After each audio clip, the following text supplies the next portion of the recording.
Hola comunidad YouTube. Hoy vamos a tratar sobre el tema de estatus convulsivo o estatus epiléptico convulsivo en urgencia. Vamos a ver que comenzar con la definición, que es un estatus o estado epiléptico, la cual desde el año 93 sigue siendo la misma, que es presencia de dos o más crisis y recuperación de la conciencia o el estado basal, el estado basal, o también una crisis epiléptica que se prolonga durante más de 30 minutos. Esto, lo cual es impensable ahorita en el año 2018 porque no podemos tener un paciente en convulsiones durante 30 minutos debido al daño neuronal que le sucede. Eh, Así también vamos a tener un estado convulsivo refractario, el cual se va a caracterizar porque dura más de 60 minutos o va a haber una ausencia a la respuesta de fármacos de primera o segunda línea. Este estado convulsivo refractario generalmente va a dar secuelas en el 50% de los casos. Así también vamos a tener cuál es el estatus o estado convulsivo super refractario, que va a estar caracterizado por que no va a haber respuesta a primera o segunda línea, ni tampoco va a haber respuesta a analgésicos. Eh, Aun cuando se le da propofol o midazolam, siguen en convulsión, pero eso lo veremos más abajo. Vamos a hablar sobre la clasificación de este estatus epiléptico. Vamos a tener el convulsivo, el no convulsivo. Dentro del no convulsivo vamos a tener generalizado, donde van a estar clasificadas las ausencias, tema muy importante que se va a dar generalmente en niños, las vamos a hablar más adelante. Así también vamos a tener las parciales, las generalizadas, como las tónico-clónicas o el gran mal, y las parciales simples, que también va a caracterizar por una alteración parcial. Y vamos a hablar sobre el estatus epiléptico convulsivo generalizado, el cual es una emergencia neurológica que requiere una atención inmediata. Vamos a ver que la mortalidad intrínseca es de 1 al 7%, aunque la mortalidad global puede llegar al 20%. Y en el caso de un estatus convulsivo refractario, pues, eh, bueno, van a haber diferentes factores que van a afectar el pronóstico de la vida del paciente. La duración es muy importante, la edad, la etiología y la respuesta al tratamiento. Vamos a ver que cada año en Estados Unidos hay al menos 100.000 a 150.000 casos de estatus compulsivo refractario. Eh, Vamos a ver que en este estado compulsivo eh, parcial complejo, vamos a tener que es la segunda causa de estatus epiléptico. Es importante destacar que la primera causa de estatus epiléptico eh, está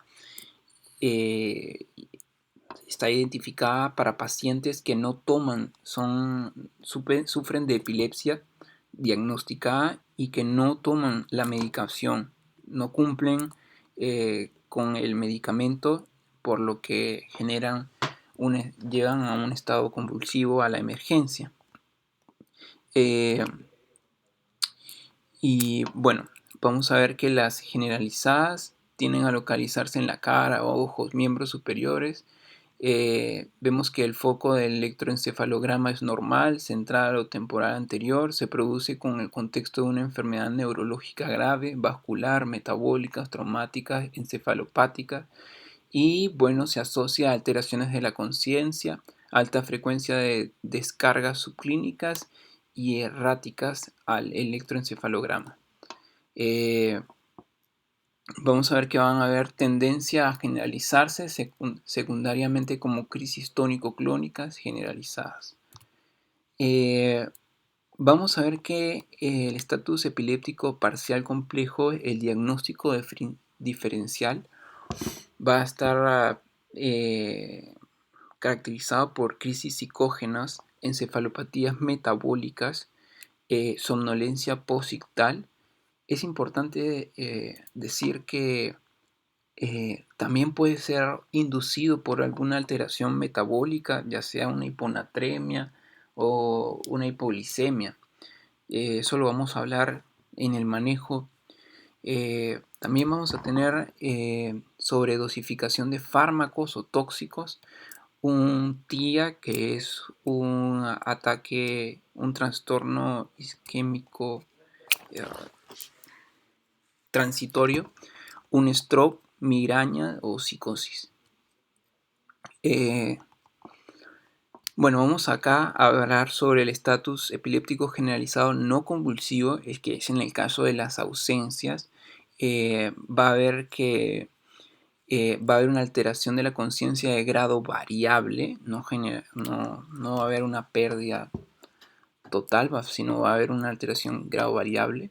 Los movimientos clónicos leves de párpados y manos, automatismo de cara y manos, las crisis pueden durar entre 30 a 12 horas, de 30 a 12 horas o más. Ocurren principalmente en niños, pero también se da en adultos. El diagnóstico es diferencial. Vamos a ver que generalmente los padres no se dan cuenta de lo que le sucede a los hijos. Generalmente los ven viendo la televisión, pero durante esta televisión es cuando les dan estas crisis, se pueden desencadenar, o generalmente los profesores en las escuelas son los que se dan cuenta de este tipo de estatus epiléptico generalizado no convulsivo. Vamos a ver que el diagnóstico lo da por un electroencefalograma con actividad de punta de onda de 2 a 3, continuas o discontinuas, que son las llamadas polipuntas, y pueden generar una encefalopatía metabólica, lesión cerebral estructural, etc. La etiología es desconocida en un 53%. Eh, Vamos a ver que como primera manifestación, infección febril sistemática, infección aguda del sistema nervioso central, una meningitis, encefalitis, un TEC, traumatismo, tóxicos, alcohol, fármacos, bueno, como isoniazida o tricíclicos, enfermedades estructurales, tumores, abscesos, malformaciones congénitas, alteraciones metabólicas, como ya mencioné, calcio, glucosa, sodio, magnesio, hipoxia, eh, con diagnóstico previo de epilepsia, cambios en el tratamiento, las personas que ya están tratadas con epilepsia, cambios en el tratamiento, incumplimiento en tratamiento, infección intercurrente, estrés y privación del sueño. Es muy, muy importante que estas personas duerman sus 8 horas y manejen el estrés continuamente para evitar recaídas. Eh, el diagnóstico de estatus epiléptico lo va a dar una historia clínica completa, antecedentes personales, fármacos que está tomando, enfermedades previas, factores desencadenantes de la crisis, signos y síntomas durante la crisis, si se mordió la lengua, si no se mordió la lengua, fases de recuperación como el periodo posictal. En el examen general y neurológico también lo vamos a ver. Exámenes de laboratorio a descartar una hipoglicemia, una hiperglicemia, una hiponatremia o una hipocalemia, una hipomagnesemia también. En el hemograma, vamos a ver también en el hemograma niveles plasmáticos de drogas antiepilépticas para dosar, como dosaje. Eh, bueno, vamos a ver que en los exámenes imagenológicos en la tomografía cerebral, sospecha de alguna lesión estructural, traumatismos, etcétera. Acá lo voy a dejar en la descripción. Eh, en el En el diagnóstico de estatus epilépticos vamos a ver que la electroencefalografía, eh, vamos a ver que necesitamos un monitoreo continuo, ayuda a la determinación del tipo de epilepsias o estatus, B, del síndrome epiléptico, C, del riesgo de recurrencia y D, para evaluar la efectividad del tratamiento. Vamos a seguir avanzando. Como ya mencioné, lo primero que nos va a hacer si nos llega un paciente a la emergencia, tenemos que evaluar los signos vitales, manejar lo que es el ABC y proceder a todo el manejo de este estatus epiléptico. Primero es muy importante decir que en Estados Unidos los paramédicos manejan dosis de estas benzodiazepinas que son el lorazepam o el diazepam. Ellos manejan de 2 a 4 miligramos del lorazepam o diazepam de 5 a 10 miligramos. Claro que la dosis ya en la emergencia es diferente, lo damos por kilo de peso debido a que como médicos debemos dar la dosis por kilo de peso, y lo primero que vamos a tener en cuenta es el ABC, que, mm, que va a ser la vía aérea permeable, evitar la aspiración, uso de tubo de Guedel si es necesario, o sonda nasogástrica, cabecera a 30 grados y si es necesario intubar. La respiración la podemos tener con una mascarilla Venturi, una circulación, colocar una vía venosa, revisar si hay una hipoglicemia, podría ser la causa de este estado convulsivo, donde se le va a dar, dependiendo, si un bolo de glucosa en adultos de 50 miligramos al 50%, en niños de 2 mililitros por kilogramo de peso al 25%. Como estaba diciendo, la hiperglicemia puede empeorar el edema cerebral. La persistencia de convulsiones produce hipoglicemia. Siguiendo con este manejo, vamos a tener que las tiaminas o vitamina B1 se le va a dar a 100 miligramos endovenosa en alcohólicos o pacientes desnutridos. Drogas antiepilépticas en el caso necesario, monitoreado un electroencefalograma, una oximetría para ver, monitoreo de oximetría para ver la cantidad de oxígeno que está teniendo el paciente, ventilación mecánica, si hay depresión respiratoria. Esto es muy muy importante porque las benzodiazepinas como el midazolam o lorazepam van a tener este efecto como una depresión en la respiración, paro cardiorrespiratorio, lo que producen. Para disminuir el edema cerebral que pueda haber, podemos usar manitol al 20%, siendo este un diurético de 0,5 a 1 gramo por kilogramo de peso cada 4 horas, y iniciar tratamiento oral definitivo.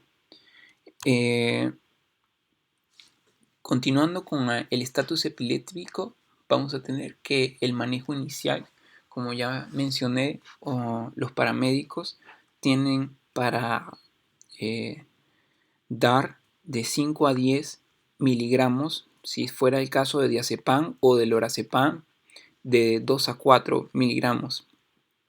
Pero ya en la emergencia se le da como con diazepam de 2 a 5 miligramos por minuto o 0,15 miligramos por kilogramo de peso. La perfusión se va a dar de 5 a 10 miligramos en 50 cc de suero glucosado al 5%, 40 mililitros por hora.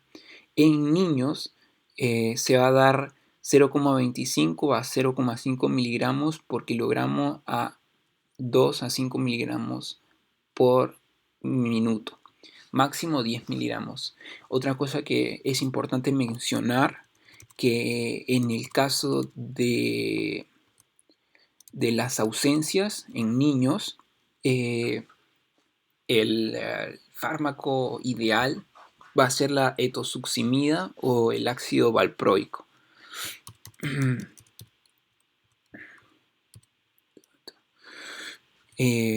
Bueno, siguiendo con esto, con las benzodiazepinas, vamos a tener el lorazepam, que lo vamos a poder dar en bolo al adulto de 2 a 4 miligramos o 0,1 miligramos por kilogramo de peso endovenoso a 2 miligramos por minuto, y en niños de 0,1 a 4 miligramos. Finalmente tenemos el midazolam, adultos y niños de 0,1 a 0,3 miligramos por kilogramo de peso a una velocidad menor de 4 miligramos por minuto, a una perfusión de 0,05 a 0,5 miligramos por kilogramo por hora. Bueno, y si no hay vía venosa, dar midazolam rectal o gel para adultos de 10 a 50 miligramos y para niños de 0,50 a 0,75 miligramos por kilogramo, máximo 10 miligramos. Como ya mencioné, son benzodiazepinas y el efecto adverso más característico va a ser el fallo cardiorrespiratorio. Regresando acá, vamos a tener lo que se va a hacer, el manejo que ya mencioné. Las drogas que se le van a dar, arriba están las benzodiazepinas, lorazepam, midazolam, etc. Y vamos a seguir avanzando. Luego de colocar las benzodiazepinas, vamos a esperar y vamos a ver si pasa. Si no pasa, estamos tratando un estatus epiléptico establecido, donde vamos a dar fenitoína, que es un anticonvulsivante, la cual vamos a dar en adultos de 15 a 18 miligramos, hay unos que dicen hasta 20 miligramos por kilogramo, a una velocidad de infusión. Esto es muy importante, que se le da la velocidad de infusión de menos de 50 miligramos por minuto, disuelta en 100 cc de suero fisiológico. Es muy importante que esté disuelta o diluida, debido a que si no, causa una flebitis bárbara y podemos entrar en problemas legales por ese tipo. En niños se le va a dar de 10 a 15 miligramos por kilogramo de peso a una velocidad de 1 miligramo por kilogramo de peso en menos de 50 kilogramos. Y bueno, vamos a ver que puede haber diferentes tipos de solvente, como el propilenglicol, que producen hipotensión. Y antes de la fenitoína tenemos que evaluar si tenemos fosfenitoína, la cual es mejor que la fenitoína. Acá en Perú solo hay fenitoína, y la fosfenitoína la podemos dar en adultos y en niños de una dosis de 20 miligramos por kilogramo de peso a una velocidad de 100 a 150 miligramos por minuto. Si la actividad epiléptica persiste después de haberse administrado una dosis más a mitad de la dosis inicial, le damos de 8 a 10 miligramos por kilogramo de peso. Si lo anterior no ha funcionado, seguimos en una convulsión, podemos ya decir, entra en la definición, que es un estatus epiléptico refractario. Y para eso le vamos a dar midazolam, le podemos dar midazolam en bolo de 0,2 miligramos por kilogramo de peso, y luego infusión a 0,05 a 2 miligramos por kilogramo por hora. El fenobarbital en bolo de endovenoso rápido de 20 segundos de 5 a 10 miligramos por kilogramo de peso, seguido de infusión a 0,5 a 10 miligramos por kilogramo por hora, hasta el control clínico de las convulsiones. Propofol en bolo de 3 a 5 miligramos por kilogramo por hora, luego de perfusión a 15 miligramos por kilogramo por hora, hasta cuando haya superado la actividad epiléptica en el electroencefalograma. Y O también se le puede dar fenobarbital de 10 a 20 miligramos por kilogramo a una velocidad de menos de 100 miligramos por minuto. Eso también se llama, como en mi país se llama, planchar al paciente, donde lo puedes llevar a un coma inducido. Y bueno, vamos a ver que en la elección del fármaco tenemos que considerar comorbilidades. Pacientes previamente bien controlados por un fármaco, usar el mismo fármaco, etc.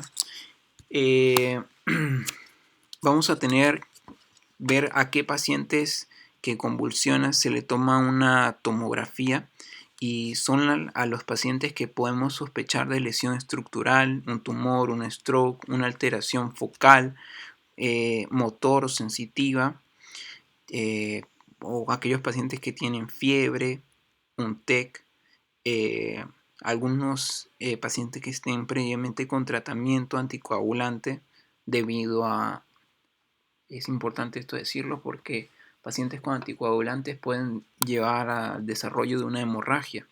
Y finalmente pacientes con VIH debido a riesgo de toxoplasmosis o criptococosis. Bueno, este sería el video del manejo. Les voy a dejar la clase abajo en la descripción. Intentaré ir mejorando un poco más las presentaciones, un poco más detalladas. Y eso sería todo. Asegúrense de suscribirse y muchísimas gracias.